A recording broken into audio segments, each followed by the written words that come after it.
Kasunod ng walang katapusang pagputakti ng mga bashers sa P-pop girl group na BINI, nagbigay naman ng reaksyon si BINI Joanna sa chikang buntis daw ito. Sa kanyang pahayag sa vlog ni Ogie Diaz, itinanggi ng dalaga ang malisyosong balitang ito at natatawa ang sinagot na, Diyos ko, lahat na lang. Samantala, dead mo naman si BINI Joanna at sinabing hindi naman daw ito apektado sa mga paratang lalo't pumasok siya sa industriya na ready sa mga ganitong pambabas. Kasabay nito, aminado siya na may kaartiyan siya minsan, pero hindi naman ito negang-nega na harmful sa iba. Ayan, interview ni Papa, di ba? Na parang, kasi nga, actually, isa yan po sa mga reason, yung sinasabing buntis si Joanna, yung pag-file, di ba, ng kaso, na doon sa mga bashers, sa mga vloggers na sinasabing buntis. Ang sabi nga ni BINI Joanna,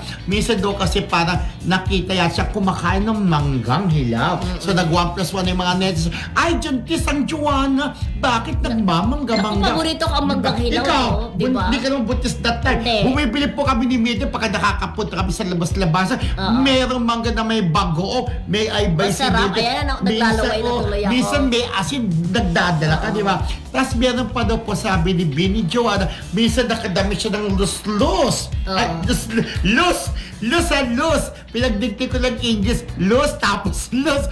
Nakadami siya ng lus, then lus, ganon. Oo, kasi pagdoktorin. Yung damit niya kaysa, ay, John Kiss ang lola ko kasi maluwag yung damit.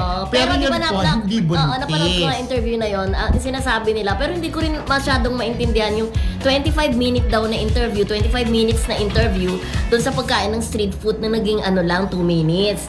Parang in-splice na kaya sila masyadong na-judge ng mga tao. And that's the reason kung bakit nag-file nga sila ng kaso dahil below the belt na nga raw yung mga tira sa kanila, di ba?